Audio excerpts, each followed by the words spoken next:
Let's draw! Kasama ko siya.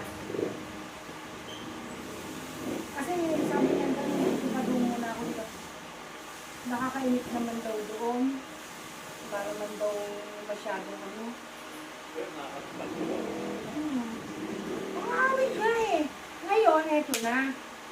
Nag-in ng Martes. Plastic yun. Ha? Plastic. Hindi, ito lang. Itong week na ito ng Martes. Hindi ba po ulang pa nga eh.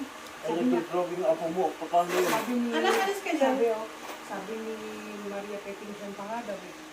Mas kano ulit, sabi daw kay Maria, hindi ako nakilala. Sabi. Kaya sinabi sa akin ni Maria nung Webes, anong hindi ko siya nakilala? Nakilala ko siya.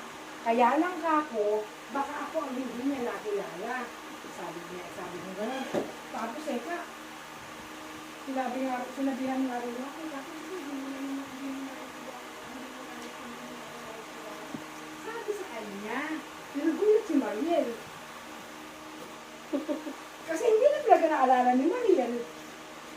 Tapos yun, dahil sinuwan ko na kay Pero pamingin dali. Reggie. Eh ba nagdodrawing ako? Kasi po yung Caroline, kinalang ko si Maria Petition, nasa Argos, sabi ko gano'n sa kanya. Hindi niya raw kilala. Kapatid niya ako yung mga awit yung namatay. Dahil may cancer yata ako. Oo. Sabi ko gano'n. Tapos ano naman, kainin lang. Nag-ensayo sila kahapon ko. Ano sa pagsanda ngayon? Kasi in-ensayo nila ng mga nakakarating kasalamat. Kasi nung si Miles. Tapos sabi ni Miles, totoo lang naman yung kay Miles. Kahapon ko lang din po ito na nalaman yung masama kasi nag-ensayo ko. Tapos, sabi ni Sarah, bakit kasi nusubo ka?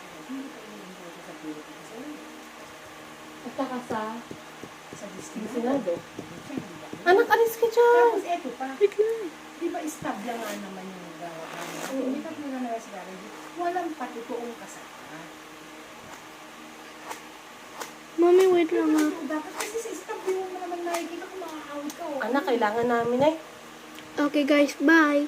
Anyways, I'm gonna show you my drawing. Kasi magbibilang kami kanina. Ay, nagsisimula ako.